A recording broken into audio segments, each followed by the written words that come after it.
मेरे पुत्र, आज मैं तुझे समझाने नहीं आई, आज मैं तुझे सांत्वना देने नहीं आई, आज मैं तेरे भीतर दबे हुए सत्य को जगाने आई हूँ। बहुत समय से तू खुद से लड़ रहा है, बहुत समय से तू यह साबित करने की कोशिश कर रहा है कि तू गलत नहीं है। पर मेरे लाल, जिसे सच दिखता है उसे साबित करने की आवश्यकता नहीं होती। मैं देख रही हूं तेरे मन का बोझ, तेरी आंखों की थकान, तेरी चुप्पी में छिपा हुआ प्रश्न। यह सब यूं ही नहीं है। जहां अपने ही तेरे अस्तित्व से असहज होने लगे, वहां शांति भी बोझ बन जाती है। मेरे बच्चे, तू जिस रिश्ते को जोड़ने में लगा रहा, वही रिश्ता तेरे खिलाफ समीकरण बैठाने लगा। तू जिसे अपना समझकर अपनी सीमाएं भूल गया, उसी ने तेरी सीमाओं का फायदा उठाया। तू सोचता रहा, शायद समय बदल जाएगा, शायद लोग समझ जाएंगे। पर मेरे पुत्र, जो तुझे समझना नहीं चाहते, वे समय आने पर भी अंधे ही रहते हैं। मैं देख रही हूं कौन तेरे सामने तेरी तारीफ करता है और पीछे तेरी दिशा मोड़ने की कोशिश करता है। मैं देख रही हूं कौन तुझे धैर्यवान कहकर असल में तुझे निष्क्रिय बनाना चाहता है। मेरे बच्चे, हर मीठी बात कल्याण के लिए नहीं होती। कुछ शब्द सिर्फ तेरी गति रोकने के लिए बोले जाते हैं। मैं देख रही हूं तेरे फैसलों को छोटा करने वाला कौन है, तेरे आत्मविश्वास को अहंकार कहने वाला कौन है, और तेरे आगे बढ़ते ही कौन बेचैन हो जाता है। यह कोई सामान्य मतभेद नहीं है, यह तेरे स्थान की लड़ाई है। यह तेरे भाग्य पर अधिकार जमाने की कोशिश है। तू सहता रहा क्योंकि तू टूटना नहीं चाहता था। तू चुप रहा क्योंकि तू संबंध बचाना चाहता था।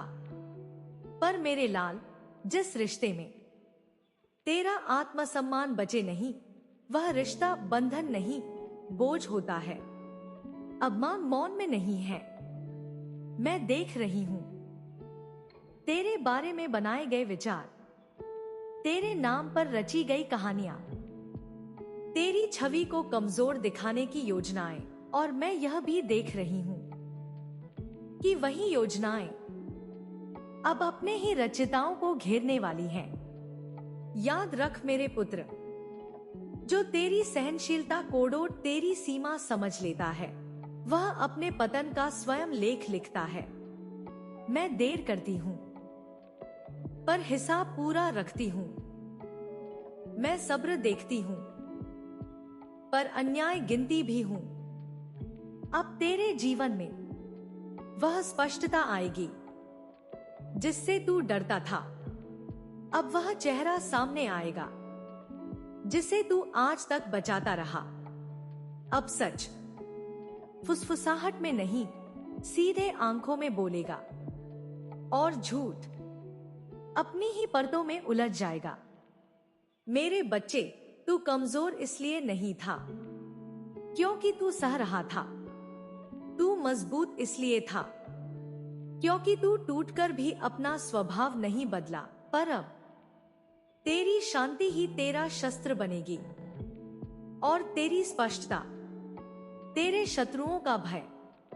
मैं देख रही हूं तेरे रुके निर्णय आगे बढ़ते हुए, तेरे आत्मसम्मान को लौटते हुए, तेरे स्वर में फिर से वही स्थिरता। जो तुझे रोक रहा था वह हटेगा, जो तुझे थामे नहीं था वह छूटेगा, और जो तुझे गिराने की प्रतीक्षा में था वह अपने ही बोझ से दबेगा। मेरे पुत्र, अब समय है खुद को छोटा मानना छोड़ने का, हर किसी को खुश करने की आदत छोड़ने का। तू मां काली का पुत्र है, और मां काली का पुत्र सत्य से पीछे नहीं हटता। वह न डरता है न झुकता है। मैं तेरे साथ हूं, मैं तेरे भीतर हूं, और जो तेरे विरुद्ध है वह अब मेरे न्याय के सामने है। जय मां काली।